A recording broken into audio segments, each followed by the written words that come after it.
I'm not into podcasts. I swear you'll never see anything like this ever again. What a hit! Back of the net. Hello and welcome to the Not a Pundit podcast. My name is Killian Ginnity. I'm delighted to be joined by our very own Robbie Redmond and Nathan Byrne. Lads, how are we doing? Good, thanks, Killian. Very good, very good. So, Robbie, welcome back, of course. Cheers. And Nate, delighted to have you back again. It's been a couple of weeks for the two of yous. And today we will be very, very much leaning on user expertise because we are looking at Man United. Where did it all go wrong? And why was Ralph Rangnick right about everything? Okay, let's lay out the scene as it stands. Yous are somewhat being taken over, maybe sorta. Yous are 8th, which I think in the current Premier League is pretty good. Yous lost 3-0 to your biggest rivals, and like completely capitulated in that match, and then yous went and completely capitulated against Newcastle. Yous are getting a bit whingy about referees and VAR. And as a Sunderland fan, I think yous are just a bit spoiled after 20 years of success, and you just need to suck it up and get used to it, that shit's not always going to go your way. Robbie? Oh, where do I start?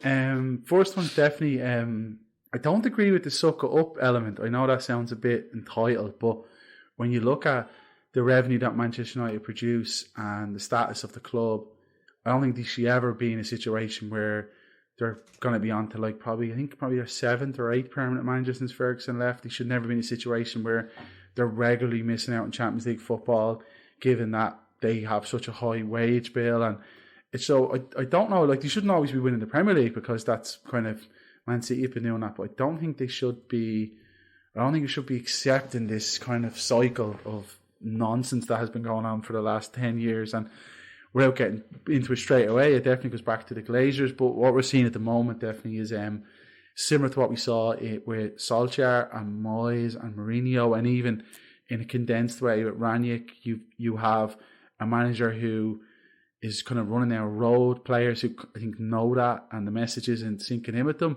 And then you have a football structure, a lack of football structure above Ten Hag, who's kind of just left them out really to dry. So I think eventually it'll only go one way. I think he will end up leaving the club, and I think they might scrap out the odd win over the next while, but I think come the end of the season, 7th or 8th could be where they will finish up, and then they'll be back to square one as usual. So it hasn't been great so far.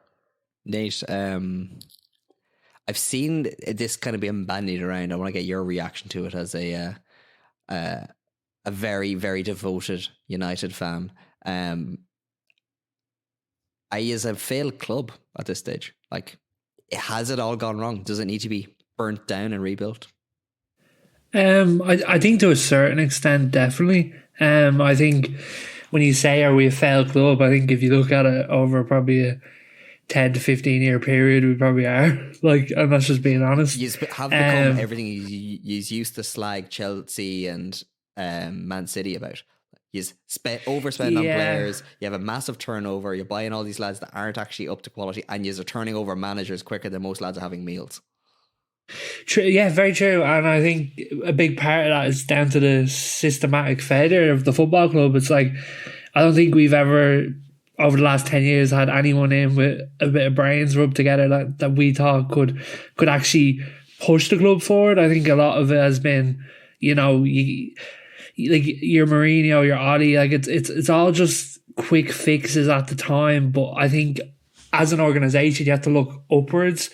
And I think, with Murto, Arnold, Ed Woodward before, it was always just a stack of cards waiting to fall, really. And I think a big part of that was just, as you said, overpaying.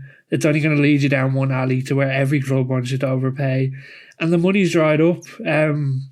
The club could run itself sustainably for a long time. But I think at this point, it's got to the point where the money's dried up and the Glazers aren't willing to spend. And that's why we've gone down this last year of looking for an owner.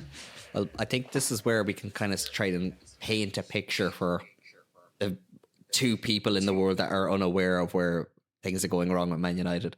Robbie, let's start with let's go for the big one: finance and ownership. What is happening with them? Because from the outside, they have money to burn. Yeah, they generate enough money to have a sustainable football club, and that's what's always kind of got me. You see a lot of people on social media mostly, and most of it is tongue-in-cheek, probably taking the piss out of United fans. But I remember Graham Souness was particular saying, well, the Glazers are good owners. They've given Man United money to spend on players. Like that's completely wrong. That needs to be nipped in the bud. The Glazers haven't put a cent of their own money into the club. So it's always been Man United's money that they generate. Now, the Glazers went out and maybe they got those commercial deals in Asia with noodle partners and all these other ways if they've monetized everything. But then the club is just doesn't know how to spend that. And then the actual infrastructure of the club now is falling apart. Like the stadium is leaking. Not that long ago, there was talk of mice infesting it. It's shown its age, and the Glazers aren't willing to put any money in to renovate it. So that's why where Radcliffe is coming in. They haven't finished sweating the asset really. Like they know, or they feel that they can probably eventually, maybe one day, the way TV rights are going, maybe one day they could get 10 billion for the club, which isn't bad when you didn't buy it with your own money. And I think that's where the trade-off at Radcliffe will be. Radcliffe takes 25%. He takes control of the football side of it, because ultimately that's a good thing for the Glazers, because they haven't got a clue, and the people they've appointed don't have a clue. And in return, they're probably thinking, well, hopefully we'll get the stadium fixed up. This guy will put manners on the football side of it. And then when stuff like the Club World Cup comes in, the new FIFA expanded tournament, or this new Champions League where it's a lot easier to qualify and there's more games, and the next round of TV rights, if streaming companies start really coming in, then we might get 10 billion for this asset off Qatar or wherever it might be in maybe 10 years' time. So they're not finished milking it dry yet, but you can't go too far. If you're looking for the problems, you can't go too far from the Glazers and the people they've appointed. So I'm glad Qatar didn't buy them, but also I would have liked to see the back of the Glazers. So I'm kind of a bit torn that way. Yeah, and I think one of the big things just that you touched on is what we actually saw with the accounts that came out. I think it was last month, the quarterly accounts, is Manchester United as a football club have 30 million in the bank. A football club of that size, they've 30 million liquid cash in the bank. Like half of if they were to sack Ten Hag tomorrow, half of that money would be gone. And just to put in proportion, that's how much money they have in their reserves. So the day-to-day running of the club is obviously self-sufficient, but to put that in perspective, I'd be shocked if as you support Killian, if Sunderland didn't have more money in the bank. I think what Rob touched on with the play for the big 10 billion figure that keeps getting thrown around, I think I do agree that is probably the play. Obviously they tried it with the Super League and the backlash they got off that, but I do think with the new streaming rights and the ever-growing size of the Premier League, that they see that ultimate payday. It's just, as a Glazer hater at this point, I hope they never get to that point where they can cash in for 10 billion. But so obviously there is issues with the Glazers' ownership, how they acquire and all that. They haven't been afraid to spend on players. They have invested, and ultimately it's the structure that you can say that they put in place, but they haven't put in a sporting director while every other club in the world has. They have no identity to go and sign players for. You're signing Ten Hag to play the Ajax way, and then he comes in and goes, yeah, we can't do that because what you have there is fucking shite. And then he goes and sign players that don't fit into his own system.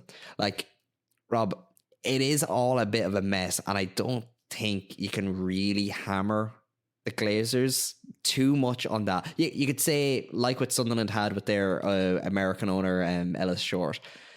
You spent all the money and maybe the heart was in the right place, maybe for the wrong reasons, but ultimately it's all about growing the club and getting it into a better position.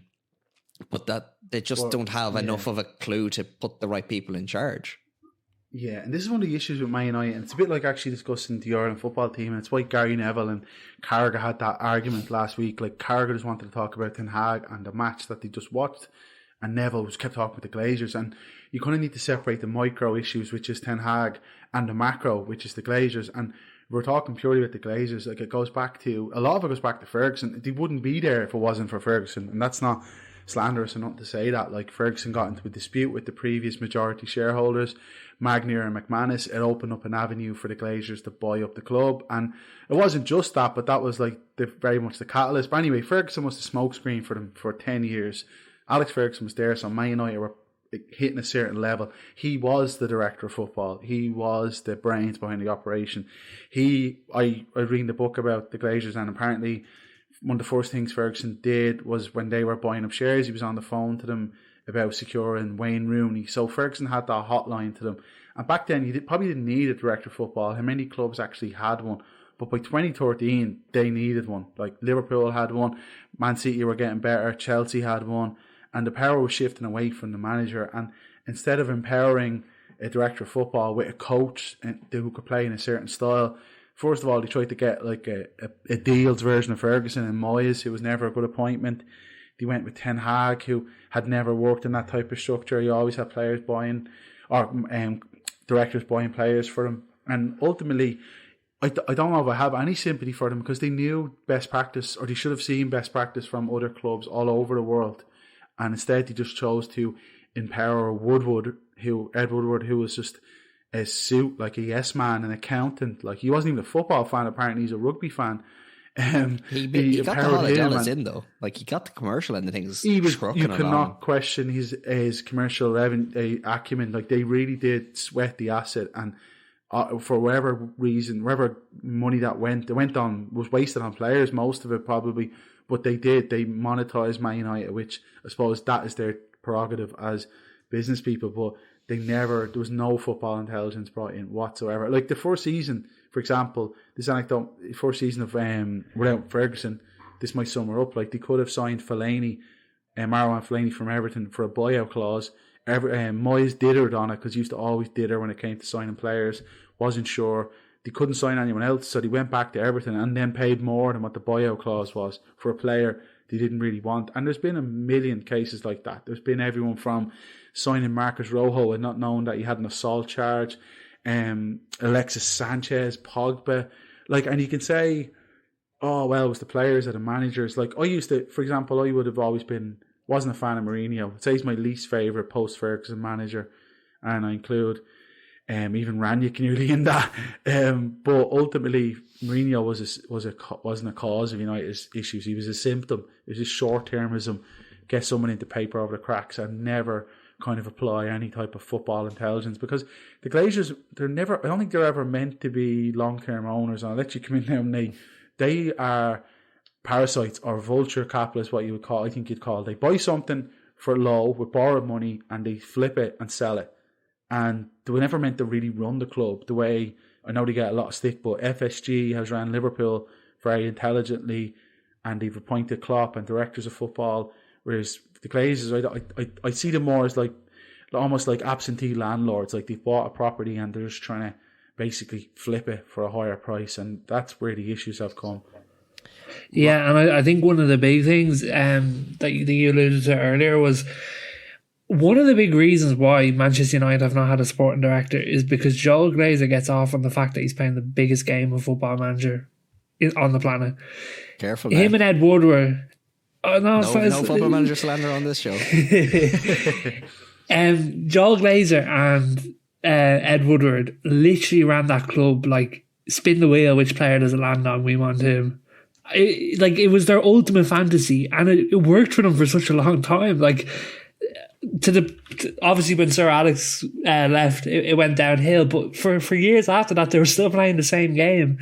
You know, if they wanted Di Maria, like, all these big players, like Pogba, they went out and bought the money, and they looked like the big shots, you know what I mean? But because there was no structure, and it was just a game of Football Manager, you never saw the results on the pitch. And to me, that's sort of unforgivable, and it's the reason why that family is so hated in Manchester. It's because it's their ultimate toy that they get to play with.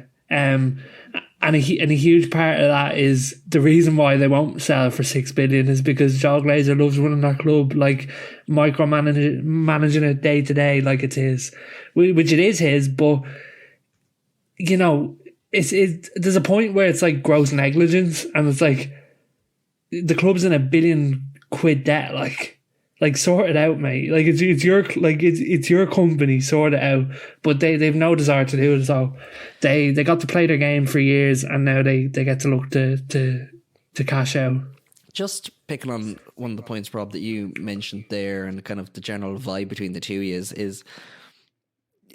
is Ed Woodward maybe more to blame for the situation that they're in than the Glazers? Because was he not meant to be the one that was hired to be like hand-holding them and kind of like, here's how you run a football club?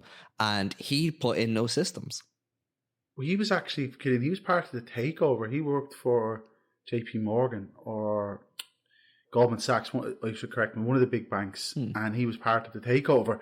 And he obviously liked the cut of him, and he got him on board to kind of increase the value of the club. And then when David Gill left, he moved into that position. But David Gill doesn't come out of this smelling the roses. Him and Ferguson, I think, they get a bit of a free ride a lot. Maybe fans have forgotten, and there's bigger issues at play. But they legitimised the Glazers for 10 years, basically. Ferguson was the smokescreen, as I said. And Gill obviously had connections through football. He could get deals done. Woodward doesn't have those. Like, he's an accountant, like, or he's a money guy, and he's good at that.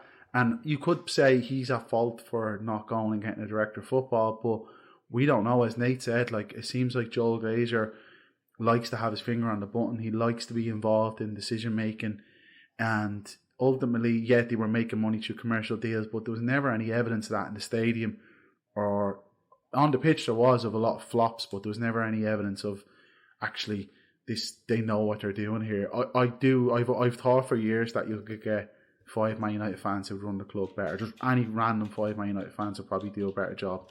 Like, even down to, it's a small stat, but like, it's actually not small, but it seems minor nearly. So Man United's net spend since 2012 is like $1 billion. Like, Liverpool's is 347 million. Man United have only sold 2 players at profit. One of them is Dan James, the other one was Daley Blind in this period. Like, this is up until just before Ten Hag took over. And no team in that time have had fewer players leave their club than Man United, 174 between 2011 and 2022. So, like, the club just, it doesn't even function as a football club. It's so embarrassing. And that's where the culture comes in, which we'll get to, of the players not giving a shit and burning through managers and burning through coaches and just going from crisis to crisis. And every so often they'll pull something out of the bag, but ultimately it's really going nowhere as long as these guys are here. And I don't know, I think my opposition fans just look at United fans and think they're being spoiled or wherever it is. Like, it's maybe a part of that, but the club really has been ran into the ground. And if they weren't as rich as they were, Man United, the way they're being run, they should nearly be relegated. That's the level of negligence it's been.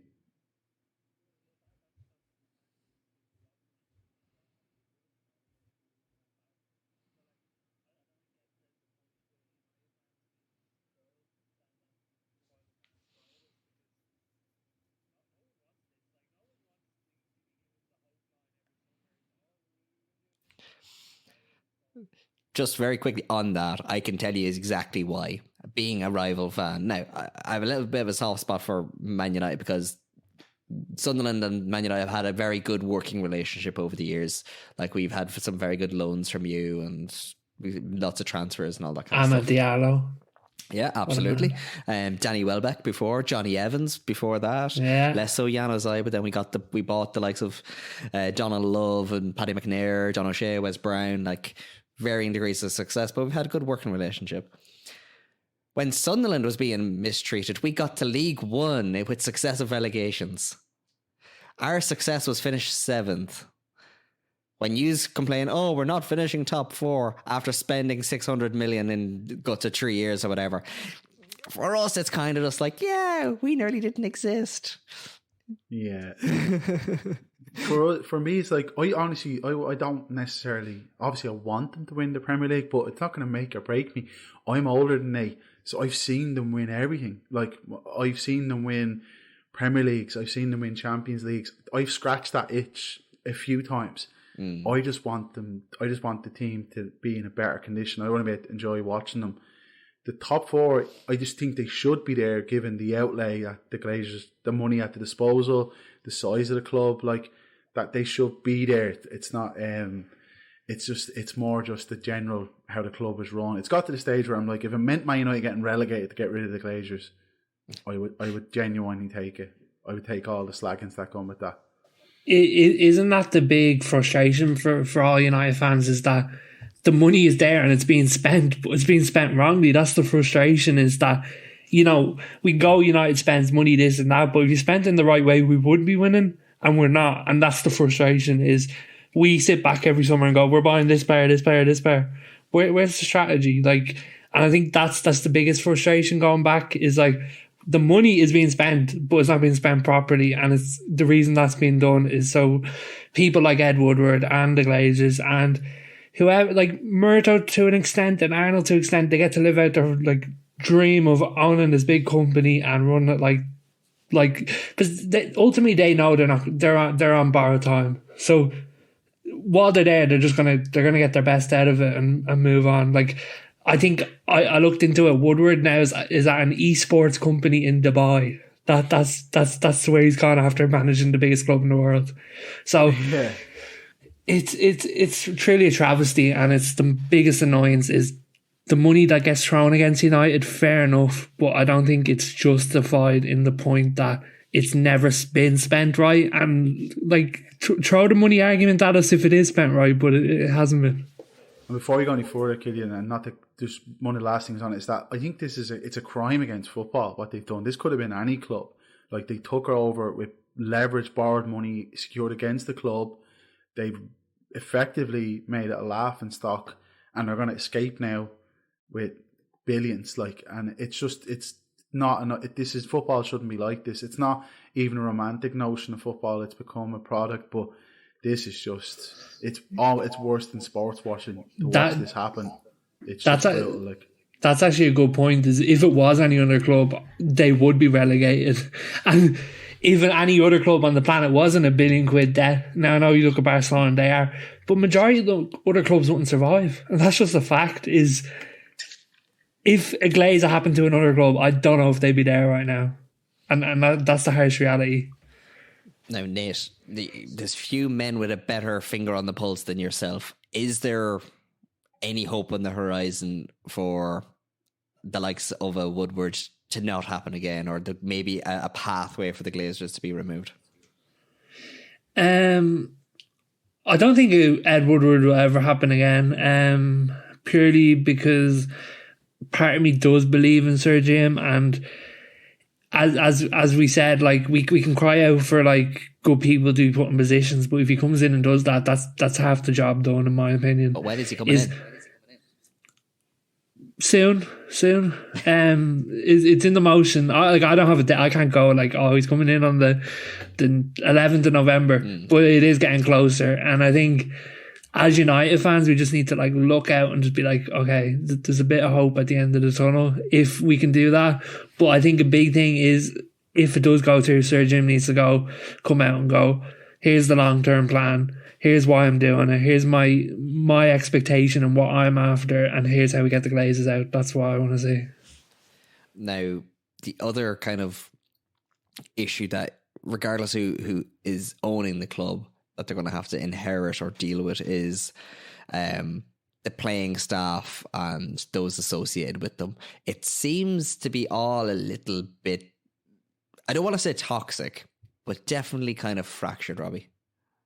Yeah, it goes back to a bit like what Nathan was saying, and how this culture, like the fish rots from the head. Like, so Richard Arnold and John Murta and Darren Fletcher, all these other guys that are involved behind the scenes. As Nate said, they're going through the motions. They know there's going to be a clean sweep maybe when Ratcliffe comes in. They know they'll move on. It's no different to the players, like, no different at all. Like, so there's no sense that any of them are buying into what Ten Hag is saying. Maybe it's just when things get tough, it's easier for them just to kind of down tools completely. And also, for example, like say players like McTominay and Maguire, like Ten Hag wanted to get rid of them. Now they're nearly key players for him. So even though they're playing well, he's lost them. You know that way. It's going to take a lot to get them back on side because the club doesn't have the mechanisms or doesn't have the intelligence or the contacts to sell players that the manager doesn't want, and they don't have the capabilities to bring in. Well, they have brought in a lot of players he wanted, which isn't a good thing. They should be bringing in players for the club, but I think the players know, they're not idiots. They're around. They know that basically this guy might not be here for long, and the next guy will come in, or however it might be. And if the next guy doesn't come in, they have their long contracts. So, for example, like Sancho's under contract. Nate might correct me, probably for another 3 or 4 years. He can wait a few months for Ten Hag to get the bullet, or whatever it might be.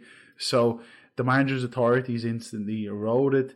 There seems to be probably factions in the club, which is inevitable because Ten Hag has brought in players he worked with previously or knows because the club can't get him anyone else. And there, obviously, that might rub up players the wrong way. Such as Sancho, I'd say Sancho was annoyed that, well, he wasn't playing well, but either is Anthony. But Anthony still starts. And it's just stuff like that. It's petty stuff. It's stuff that you'd see in nearly any workplace. It's just that these guys are on secured 5-year deals, and ultimately it doesn't seem to really matter. Like, as I said, you see United players pushing to leave United, other than Ronaldo. I was saying that stat, like, there's been no club have had fewer exits because they're so well paid, and they know that the manager every 18 months or so is going to be under pressure and he might be gone. So that's, I think, where the culture comes from. Again, it stems from the Glazers, and it's Ten Hag. He's tried to break it by being kind of strict, and it just doesn't seem to be working. Nate, do you reckon that Ten Hag can make it work, or does he need to be potentially moved on, or just a complete overhaul of the squad to make Ten Hag work? It seems to be one or the other. I do think he can make it work. I'm still behind Ten Hag. I know you two probably have opinions on that differ, but I think ultimately he needs some support above him. That'd be the first step that I'd like to see, and also what he needs is someone to try and help him reestablish his authority over the squad. Whether that's making a move on Jadon Sancho and going like, listen, pal, you're out. We're playing you off. We don't care. We're setting a standard here. We're going with it. Something needs to happen above him that gives him the control back, because I think ultimately the control has been taken away from him over that squad through no fault of his own. And I think it's purely because I think the people above him, your Murto, your Arnolds, I think the way that they've been running the club the last few months has diminished his authority. And you can include the Glazers in that as well. Putting the club through a year cycle of selling the club, like, that's only going to cause unrest in the squad. Like, you know what I mean? Like, the whole company's up for sale. Like, I've always had this line, and you guys will probably disagree with it, but I genuinely think that Erik ten Hag's managed the club through one of the most unsettling periods in its recent history, purely because of the club for sale and Ronaldo leaving. Like, all this stuff combined, it's been such a turbulent time. The Mason Greenwood saga, all of it. Like, there's so much that we can go into that spans such a wide period over the last 2 years that, like, we wouldn't have enough time on the podcast to do it. It does have a little bit of an air of a Mike Ashley at Newcastle end of days, that kind of like, oh, every year it's up for sale and then it's back down again. And that's why I'm trying to maybe get at with, like, the questions about Ratcliffe is, will it actually happen? And if it does, will it make any difference? Because it will 100% happen. It's just, we can't predict what will happen in terms of after he buys it, what impact it will have, whether the Glazers have a clause in there where they can rip back control. Like, I think one thing is the Glazers are parasites. Like, they're going to have some way to get control back. They're not just going to give it up for no reason. Like, 100% they will have a way. Like, you don't just give up control of a whole part of your business when you still own, like, 50% of it. Like it just doesn't happen. So I'm more worried on that part. What way the Glazers will try and scheme the deal into their advantage, because ultimately it will be. And I think we all know that. I think by the time that, if or when that does happen, I think Ten Hag will be a long forgotten memory or a little blip in the past, because I think if Ratcliffe can get in by New Year, he'll have his sporting director rumours that you told me before is Paul Mitchell, and then his other ones for the running of the club, but most importantly for football fans, I think, is Paul Mitchell, who was the main scout behind getting Son to Tottenham, and he's part of the Red Bull group and Monaco now. Very, very well respected dude, despite like not having a big playing career, which just kind of shows how quickly he's established a reputation for being a mover and a shaker. That like if give him January, them two together, and if there isn't a kind of a gelling or an indication that they can work together or signed, like that Ten Hag will deal with the players that is signed for him, that I think they'd ultimately have to get him gone by the end of the season, because why waste the summer, Robbie? I think, yeah, exactly. I think what Nathan's saying is true. Like when you take a step back, you look at the context of the club and how many fires Ten Hag has had to fight over the last year and a half since he's been in. It's a lot, like, and it wouldn't be easy for any manager. And that's where I actually, looking back here, I wrote a piece when Ten Hag took over, just before when he accepted the offer, when there was reports that he's coming out that, and the headline is Eric Ten Hag's Man United demands show why he should reject the offer. So basically, Ten Hag was looking for assurances, saying he wants to refresh the squad and add younger players. And I was saying at the time, basically, Ten Hag is asking Man United to act like a coherent elite football club, but there's no evidence to suggest that they can do that. And I'm not reading out to say I'm right, but because anyone could see that clear as day. If you look at compare, like basically with Ten Hag, is that what he wants to do, what he needs to do is when he came in was overhaul the squad. He wants to, if he does want them to get to play like Ajax, there's so much needs to go into that. It was never just the manager, it was also the sporting director, the CEO, all that went into it. Ten Hag doesn't have the level of support to do that. Like, so for example, Klopp took over in 2015 and he decided, didn't make any transfers till the following summer, just took a look at the squad, and then he had players like, I'm looking here, Joe Allen sold, Benteke a year after signing sold, Balotelli gone on a free, and this goes on. Every summer he was changing the squad. Lucas Leiva, Mamadou Sakho fell out with Klopp on a pre-season tour. So 2-3 days later, he was off to Palace for 26 million. Coutinho didn't fall out with him, but sold. And I could keep going through this. Like, basically, what the point of it is that obviously Klopp was, I think he's on a higher level than Ten Hag at that point.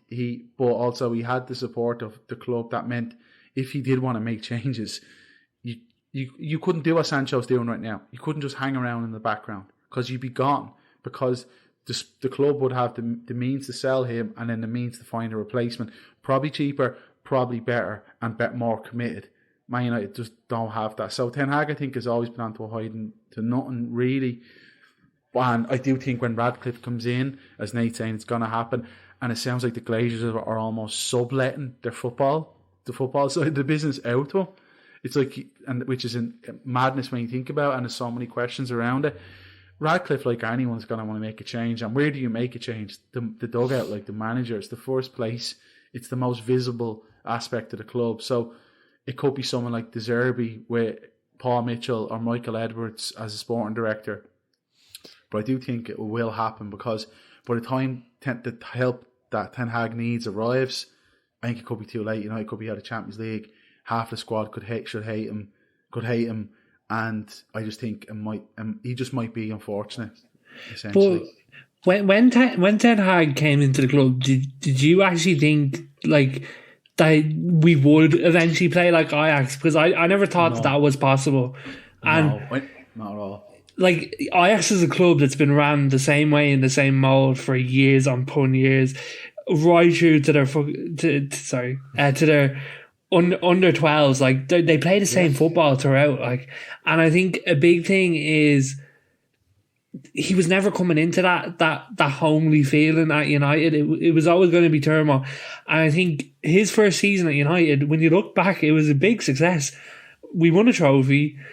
our defence was solid for such a big part of that season. Like, when you look at it in an isolated view, it was such a success. Now, obviously, it's gone wrong this season, but I think you have to factor in the injuries. I think I saw something like our most used defence this season is Reguilon, Lindelof, Maguire, and Dallo. Like, that's nothing like our defence last year, and that's purely down to the injuries of the players.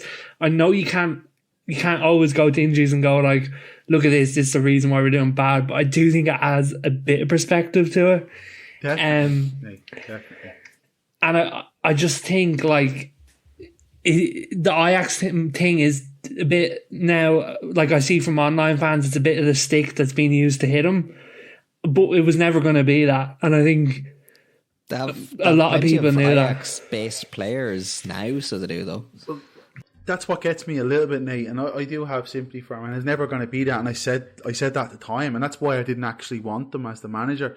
I would have saw someone like, and people laugh at me maybe, I thought Pochettino, because he had the charisma, the force of personality. He didn't actually like working with a director of football, and he is managed in the Premier League, which I know that sounds a bit Brexity, but he knew the landscape, and he knew what type of players would work, and the Tottenham team he had was very physical. And I just thought, okay, I could see that Tottenham team, that way it was assembled, working at Man United. With Ten Hag, I never saw that. If you weren't hiring him to get him to play like Ajax and have that success, I don't know what else he kind of brought to the table. And then what was going to happen behind the scenes always meant that he was set up to fail. So he's been criticised for using an agent he knows or signing players he worked with before. He probably has no choice. Like, because there's no other football. Like, it's Darren Fletcher and guy John Murtaugh, who I think, correct me if I'm wrong, Nate, I think Moyes brought him to the club. Like, they're not exactly like at the cutting edge of their job. Like, you've a novice and someone who has never been in this position. Fletcher's the novice, ex-player, and the other guy has never done this before. He's not even director of football, he's football director, or whatever that means. Yeah, like, you're right. Moyes did bring him to the football, and like that's one of the things that irked me when he did get the job, is like, it's just promoting from within, because they're unwilling to go out and get someone that would actually stick to their guns and want to do a good job. Because and that's what gets me with Ten Hag. Sorry, Nate, to cut across you. And if Ten Hag was the elite coach that was required, I think he'd run him off from that job. And I know it's Man United, but he would look at that and go, "Oh my God, I am going to be a human shield here for the failures of this club." Like, because they've no sporting director, they don't have a clearly identified style of play, like, and there's a lot of egos. Like, look at it. Remember the last few months of Ranić, Nate, like, and the leaks coming out and the atmosphere. Yeah, it was unbelievable. It was horrible. It was such an uneasy period of the football club. Ranić sort of got the bullet because he spoke his mind, like, and I think that's a current factor at United that we've seen over and over again, is if you speak your mind at that football club, you're gone, like you're literally gone. And I think what was it, the big speech? Like, I think Ranić done, what was it, like a 45-minute press conference at the end of last season where he literally went, okay, we need open heart surgery, we need 10 to 15 new players. The minute he said that, he was gone. Like, Joe Glazer was not going to sit around and keep him at that. And make no mistake, that was Joe Glazer that got rid of him. It's someone that he sees that undermines his leadership and the way he's running the football club. And I think a big thing about it is, I think probably the toxicity at the end was probably used against him in the way that, you know, was there that much toxicity, or was the club using that as the excuse to get rid of him? And I think a big part of it was they just weren't willing to go in that direction where you give it to someone else and like you let them run the business for the good of the business. And I think what he said to Murta that he wants Luis Diaz, like so many, Vlahovic, like so many players in that one press conference, and he didn't get any of them. So he was hung out with the joy, Nate, the way Ten Hag is in a way, and it came to a stage where he had to protect himself, because Man United managers become memes. Like, Moyes became a meme, like Solskjaer became a meme, even Mourinho became a meme. Like, he was miserable, like he absolutely hated it. And so Ranić, who was a director of football, hired to be a coach, and then wasn't hired to be a director of football, probably got to a stage where it's like, I'm not going to be defending these guys, and I need to speak my mind, and this is what's needed. And I do think Ten Hag could have worked with Ranić because he has got the connections and he has got that overview, but United just didn't go for that, and that's why I always felt Ten Hag is kind of on a hiding to nothing. But also in context, that does make what he did last year impressive. Like, you can't doubt that. I just feel now that his disciplinarian approach, wrongly, they should be listening to him, but I just don't think they are listening to him the way they were before. It was the Ranić thing that kind of, to me, proved that like the club in its current guise anyway is not for fixing, because like he is proven to be a very good coach. Like, look what he's done with Austria, look what he did with Leipzig. Like, he was always their go-to and he always did well. He's the one that actually got them promoted to the Bundesliga. Like, there's a reason why he's influenced the likes of Tuchel and Klopp, and like, he knows what he's on. But in Germany, he's known as the professor, like, because he used to go on TV and explain football. And he's proven at a director's level, like what he did with the Red Bull Group. Bearing in mind, he was over controlling Salzburg, Leipzig, and New York at one stage. Like, the man is incredible at what he does. And then he went into Man United and they said, let's just not allow you to do that, and let's not listen to you, and you just go and play a bit of football while we decide what we're going to do. I genuinely think it is the worst use of a footballing brain that I've probably ever seen. It's unbelievable to hire the director of football on that level, who can get a literal energy drink to be a super successful football team, and just go, you just coach this team of players who are absolutely miserable. One of them's Ronaldo, by the way, and he can't accept that. He's in decline and he's not happy. You go fix that, and then we will go look for the real manager, and then we won't listen to anything you have to say. It's honestly, it's one of the definitely top 5 of worst examples of how the Glazers have been operating. But do you know why? Do you know why his appointment came? Like, where it came from? They sacked Ollie. Was it after that Watford game? Was it four or November 5? 21? Yeah. And they didn't expect to sack Ollie after that. They expected him to win that game. And what happened is they sacked him and they went, oh God, who are we going to get in now? And the fans cried out for Ranić, because not only could you get the manager, but you could also get the person to lead the club after it.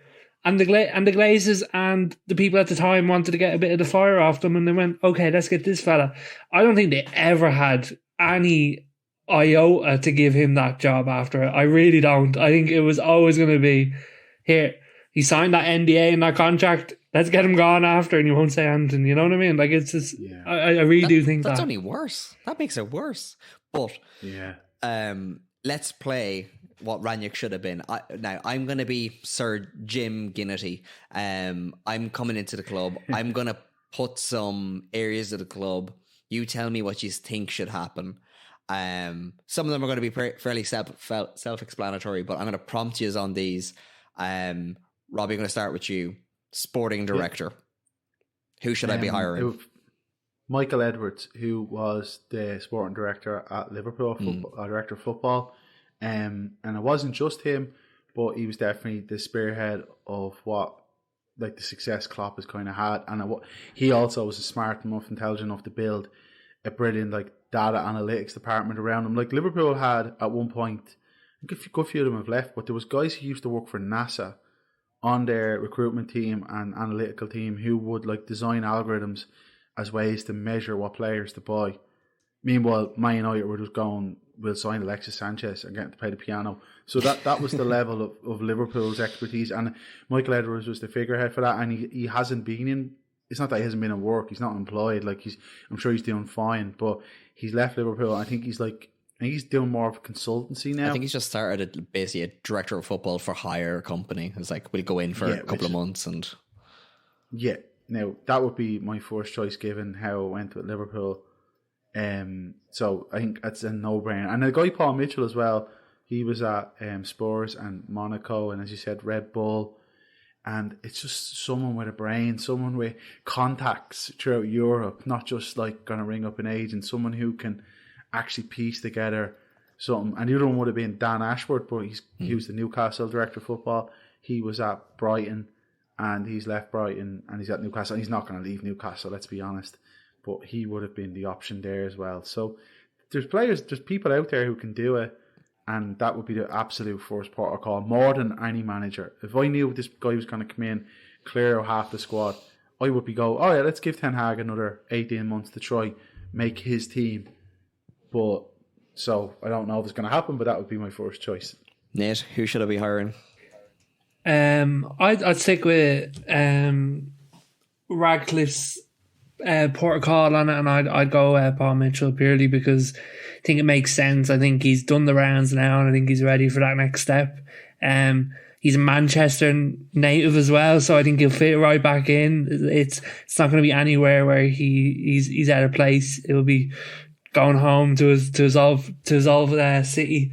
So I think give him the job. I've been impressed with what I've saw from him.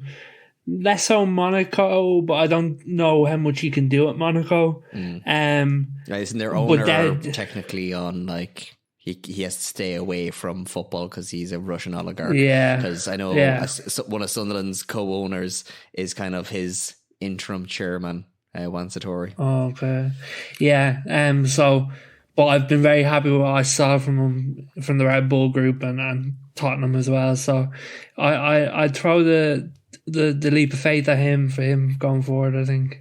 Okay. Managers. Should we keep Ten Hag, Robbie? If so, for how long? And if we do get rid of him, who should be replaced? Okay, let's say Radcliffe takes over in January. Let's say I am Jim Radcliffe and I'm taking over right now. Oh, it's happening right now. Okay, so Jim, what we're going to do here is I think you'll give him January, clear out dead wood. I think you'll give him next summer, and I would be giving him, empower him maybe to, or even take away power from him, just to revamp the squad and give him another season, maybe. But I don't see him as that elite level coach that will restore Man United, even if he's given the support. So I would be looking for someone like De Zerbi, who is probably the most innovative coach working at the moment. Brighton conceded a lot of goals, so that would worry me. But otherwise, I think he's been an astonishingly good appointment, and that's who I'd be looking for. But I wouldn't be fully against Ten Hag having another crack at it with that support behind him. But if you give me a dream candidate, it would be a director of football and someone like De Zerbi. Would De Zerbi be a bit expensive to try and get? I would imagine so, and so will Evan Ferguson. But these things cost money, so if Jim needs to put his money where his mouth is, so that would be where I'd go for, nearly regardless of the cost. Nate, Ten Hag, are we keeping him? If so, for how long? And if we do get rid of him, who's to replace him? Well, not a surprise to me. We're keeping him. 18 months minimum. I think give him the 3-year mark, and in that time, if it doesn't work out in the end of the 18 months, we go, okay, he's not the right man, but at least in that 18 months you can restructure the football club, leave it in a better place and move on. But I do think he's the right man if things change above him. So I'd give him 18 months at least. I think that's where I'm at. And if at the end of that, is there any managers that would kind of tickle your fancy to maybe kind of like, should we be kind of having a wee chat with somebody just in case? De Zerbi's always the one that gets thrown about. I'm not sold on him yet. Okay, I know that sounds a bit crazy, and I know people will be at me in the comments for this, but I don't think we haven't seen him at a big club. We've seen him at Brighton. Now Brighton is in the Premier League and doing well, but I think once you go to someone of stature, Man United, it's a totally different ball game. Who would I go for? Graham Potter's name has been bandied about. Oh no. He's not charismatic enough. You're trying to set me up there. You know my opinion on that. No way. Very good manager though. If you want to feel good factor, he can get it. There isn't a manager that sticks out to me right now. There is one that I have in my back pocket. I think Rob, you might appreciate this. Gallardo, the River Plate. the former River Plate manager. Oh. He was there for, I think, Nice. 6 or 8 years and had them just fucking absolutely really, really, really strong in South America. But in a Bielsa kind of way, it was a style of football where people are kind of going, oof, you're a thinker of the game. Because that is the most left of centre show. I love it. Brilliant. it's proper football manager stuff. Yeah. So check him out. I think he'd be a fun appointment. I think he would be a Pochettino to Spurs, but a lot more intelligent. That kind of like, Wow. Yeah, you're taking a high risk, high reward. Like he could fucking revolutionize, or it could end up being a Pellegrino to Southampton. But I like to think of the former. We're going to move on to players. So obviously, we've all agreed the squad is in need of a little bit of TLC. Robbie, 3 players that need to be gone yesterday. Oh God, 3 players need to go. I don't want to say it because I don't want to be jumping on it. This doesn't have to be about playing. It could be a personality. It could be just not the right fit. It could be the cost. Just 3 players that you think, get rid of these and we're going to be in a much better space. I'll get rid of the obvious one first. I think it'd be the best for everyone is Maguire, and it's not. I think he's done well since he came back into the team. I think he's been treated harshly, but I still think ultimately at his best, he's never going to be what Man United need, particularly if you get a new kind of coach or whatever, or particularly if Ten Hag gets to play more of the type of football he wants to play. Maguire will be the one. The next one's going to be controversial, and I know Nathan might jump on me. I think Rashford would be one I'd be looking to sell. Oh. So yeah, I'd be creating a market where Newcastle give you over 100 million for this guy, because I don't think his attitude is as good as people might think. I think his body language isn't great on the pitch. He's had a few little things, like minor stuff now. He's apologised for them, like failing the fitness test the other day. And like also you look at him, he's turned 26 now. Like he's a very athletic player. He doesn't have a lot else to his game, I don't think. Now, I think he could have been an elite centre-forward under, particularly when Van Gaal was coaching him and he was playing through the middle, and he would remind you nearly of the flashes of the young Brazilian Ronaldo. But he's never developed this game. And if you watch him play now, it's very, very, very frustrating. So he'll pick up the ball, he'll keep his head down, he'll ignore other players, dribble, shoot, usually miss. So I know he had a great year last year, but I don't know if he's on that level of like game intelligence or just tuned into what. I don't think he's an elite player essentially, but I do think you would get an elite fee for him. And if Man United need to rebuild the squad, I think he would be the one. He's the most saleable asset, and I don't think he's that good, really, when it comes down to it. So Rashford would be one I'd be looking to. What I'd say on that Rashford one that you said about, I probably wouldn't agree with you, is in a few months you might get me on side, okay? I'll just say that, is I need more, okay? I need to see more. And I think that's what we're all saying, is we need more. And but yeah, ask me a question in a few months and we'll see. Yeah. It's just like, it's not even, like, again, I'll show you guys from something I wrote a couple of years ago. I was like, I think, you need to create a market for this guy to sell him, because I don't think he's an elite level footballer at all. And I know he'll have great little spells where he's scoring lots of goals, and like last year he had a great purple patch, and he's a homegrown player. Like, these are the type of players you want to keep, but also you need to be ruthless about these things, and I don't think his status warrants his ability doesn't warrant the status he has on the pitch, and his body language stuff hasn't been great, and he just doesn't look interested the last while. And I do question then, is his attitude right? Because if he's like that on the pitch, what's he like in training? Like, I doubt he's a bag of laughs in training if he's not really kind of mucking in during the match, and he's very frustrating to watch, and it's just hard. I don't think any player can even link up with him, because it's just the same thing again. Head down, shoots, and that's what it looks like to me. And the last one will be, God, like, can I combine a few, Kieran? Like, I think the players like Varane and Casemiro, who I like both of them, but it's not 2016 and it's not Real Madrid. They're on big contracts. They are. You've had to push you to choose one, though. Which one to get rid of Casemiro. first, let's say? Maybe Casemiro, because I think central midfield, like, that's where your best players have to be, and I don't think Casemiro has looked really, really off it this season. I know he's injured now till Christmas. Like, so I think last season was great. You got out of him, but I would be pushing Casemiro out the door. But honestly, there's so many more now. Sorry, Wan-Bissaka only is good enough. God, you'd be there all day. Like, really would, but I think Wan-Bissaka has been good, to be honest. But let's imagine this idealised version, Nate, of Man United. He is not an elite level right back. Like, you'll keep him as a stopgap. He has been grand, better than Dalot, who has been switching an awful lot. But let's imagine, what do we want Man United to be? I just don't see how he fits into that. And then, oh God, there's so many. There really is. Nate, you're 3 to get rid of yesterday. Okay, I'll start on the same foot as Rob. I'll say Harry Maguire. I think, recently I've been seeing a bit more from him, but I just think culture-wise, just reset the culture. Too much has happened there, in my opinion.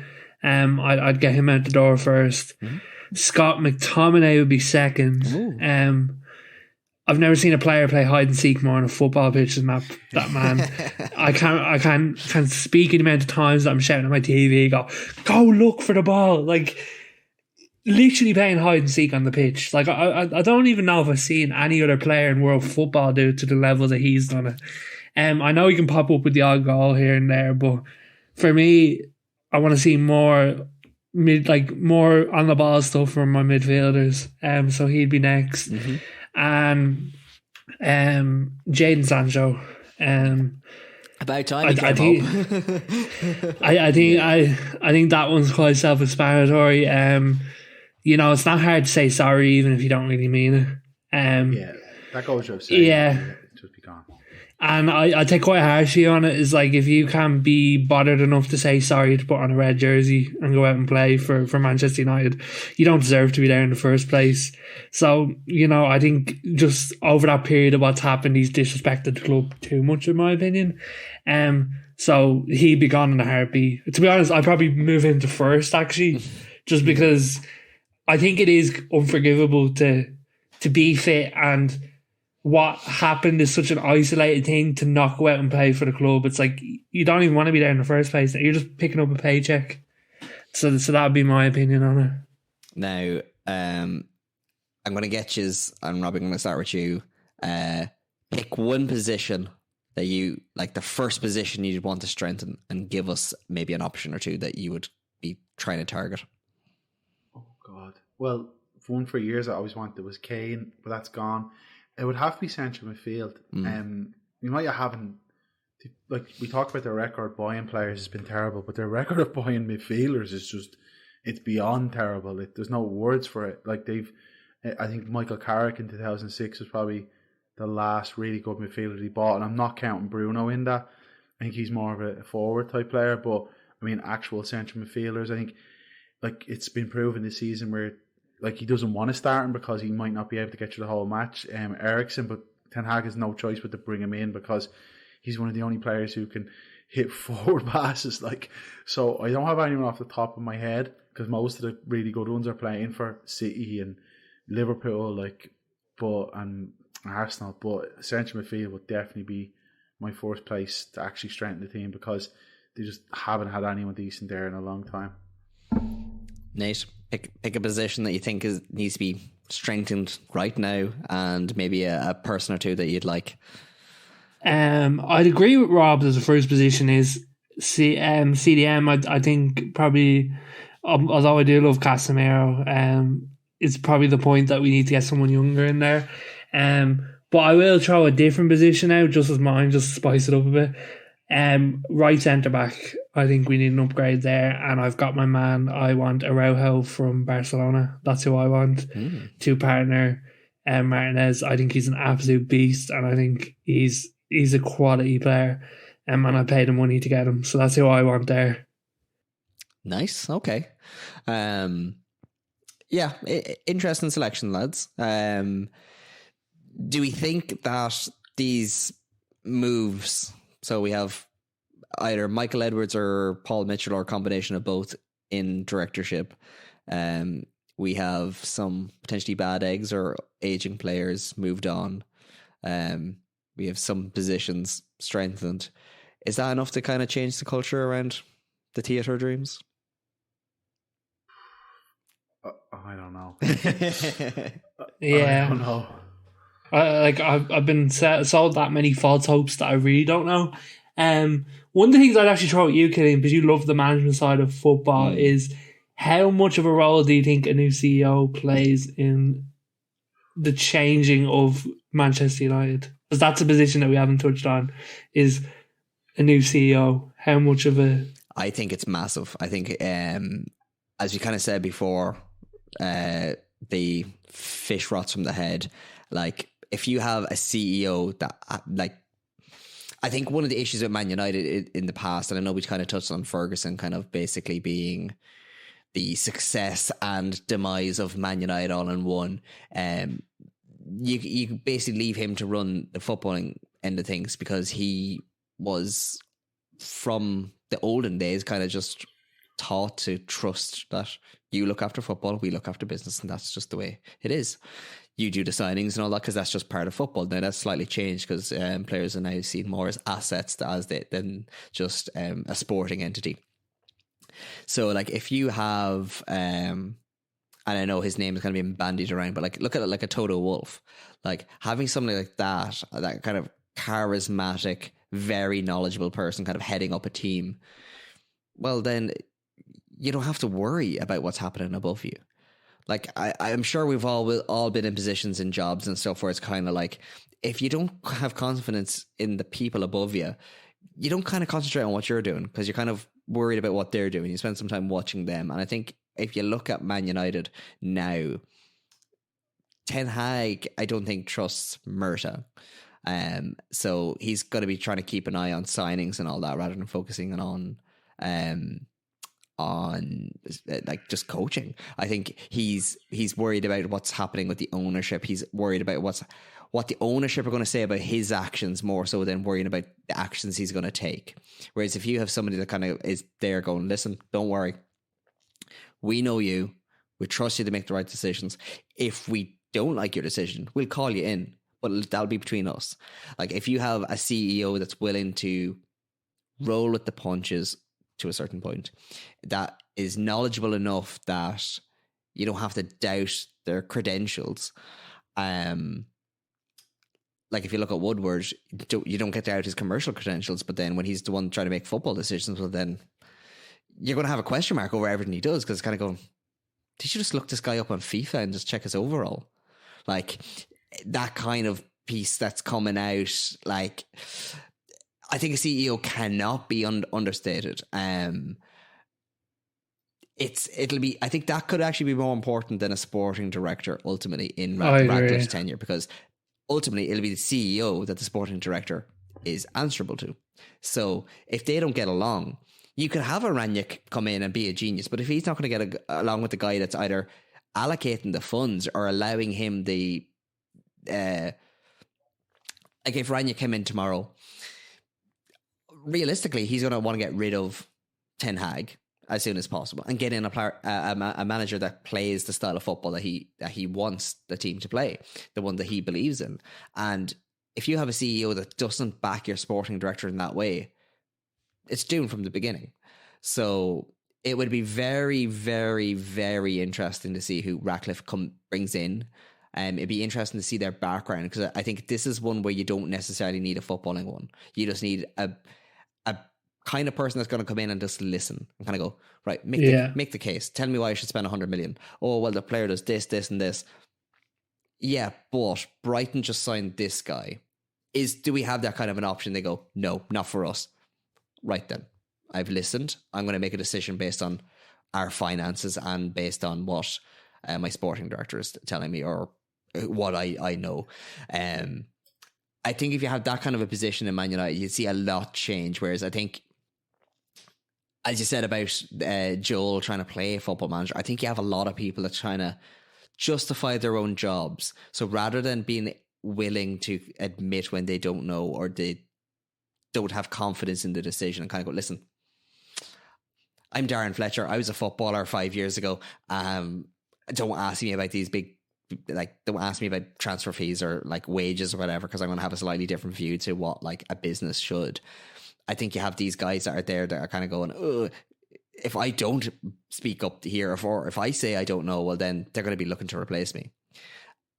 That's not a good working environment, regardless. And that's like, working environment is one thing. And then what that means for a football club, because football, I think, is kind of connected to, like, say, the work that we do in social media and stuff, where it's that kind of like, you do need an element of creativity. And if you're not in a good headspace, you're not going to be creative. And I think football is that kind of same thing. So yeah, I think you're dead right. We should have touched on CEO maybe a little bit more. And I don't know if you agree with me, but I think Casemiro be damned. Let's focus on who's going to come in. I think Total Wolf is such a name that jumps out at me. I really do think he'd be perfect for that role, not only because of his charisma and his just ability to get on with pretty much anyone. It's like when you look at what he's done in Formula One, he's truly changed that team from when it came in. Like he took over at a regulation change when it was basically starting from scratch. This is what this United project is, starting from scratch. And I think he's been in F1 that long that I think moving to a new project like United, he has working ties with Jim Radcliffe at Mercedes as well. They're business partners. So I think it is a bit of a match made in heaven if they were going to go down that route. Like, you aren't going to get him, but having him associated is... Yeah. I'd love to see him involved. I think that genuinely just having him associated is enough, because it makes you kind of go, oof. So that's where they're getting their advice. Imagine what the quality of people that are making the decision. Yeah, exactly. So I'd love to see him involved in some way, but I do agree with you that the CEO is probably the pillar you're going to build on, and arguably the biggest decision. And that's where ultimately, as Nathan, you said earlier about the Glazers clause, like, if they come in and take control in 2 years' time when everything's going rosy, do they topple that pillar? And does it all start again, Robbie? Oh God, like, I don't know. I think on one level, as I was saying, I'm glad it's not Qatar. I really am glad. I don't want United being bought by a state. I don't think you need to. I'm willing to give Radcliffe the benefit of the doubt. I like that the Glazers are taking according to reports, are going to step away from the football side of it. But I still worry that, like, they're still there. And they've undermined managers and they've undermined players. So who's to say they won't undermine Radcliffe? So I'm still a bit cautious about it. Right, lads, we're coming to the end of the show very, very rapidly. I'm going to really put you on the spot as if I haven't already. Nathan, your predictions for Man United for the rest of the year, the season, not just the calendar year. Where do you think they're going to finish on the table? What do you think the mood is going to be like by season's end? Fortunately, I think we'll be playing Europa League football next season. I just want a steady end to the season. You know, I feel like the season's already a bit ruined now. I just want to get the ship even now and just glide in. Do sort out the stuff that needs to be sorted with the club this season, and let's start next season. Crack on. Robbie, your prediction? Same. I do think the standard at the top end of the Premier League this season seems to be too high. I think United, I'd like them even to get through to the last 16 of the Champions League, just avoid the Europa League for as long as possible. Although the final is in Dublin this year, so maybe this isn't a bad season for them to get there. But I think the results will start to steady. I don't think they'll be in the top four though, and I do think when Radcliffe comes in, I think it'll be continuity for the first while with the view to maybe things starting to change next summer. But it could be another rebuild next summer anyway. I'm going to go a little bit rogue on my prediction, which doesn't have any validity or anybody you should really care about, but I reckon there won't be any continuity because I think with the Glazers still being there, Radcliffe will be under pressure to make some big and bold changes. So you'll have like a mass exodus of the likes of an Ireland, the likes of a Murta. You'll have his own people coming in. I think there could be a potential little bit of a clash with Ten Hag in the sense that why waste any time with a guy? Like, if they see in the first week or two that it's just not kind of gelling, well, why bother wasting time? And you can't imagine that they don't have names on a list waiting for him to go. And I think, regardless of whether or not they're state-owned, you don't be in the petrochemical industry without some Middle Eastern ties. And I reckon your best friend is going to be the Saudi Arabian League, because Casemiro, that man has it written all over him. He's going to love playing in front of 600 people. And 200 million bid loading. Like it's. I think that is going to be genuinely a business strategy of, because you have no other option. Nobody else is going to pay the wages that you have. Forget the fee. Like, just get rid of them. Get them gone at where you're not paying half their wages or 3/4 of the wages with some of them. And I think he'll have a very rocky end of the season. I don't think he'll reach Europe. More so on the strength of other teams. Like, when you look at the likes of Villa and Newcastle putting it up to the more traditional kind of big six teams, only for the weakness of Chelsea, I think you might be within the running on the face of it. And I think that you still have a team that'll be very raggedy by the end of the year, just waiting for the new players to come in, and that'll give you a nice clean slate to work from. So what you're saying is Jadon Sancho's heading to the Saudi League. That's what you're saying. They all are. They're all going. But gentlemen, my crystal ball is put away, as is yours. We've come to the end of our show. I want to thank you very much for your knowledge, and I can only wish you the best for the coming years under Glazer's ownership as it continues. I've been Killing Unity for Not Up On It, and my thanks to Robbie Redmond. Thanks, lads. And my thanks to Nathan Byrne. Thank you. We'll chat to you again next week. Give us a follow on social, do all that stuff, and we'll talk to you then. Bye. I'm not into podcasts. I swear you'll never see anything like this ever again. What a hit! Back of the net.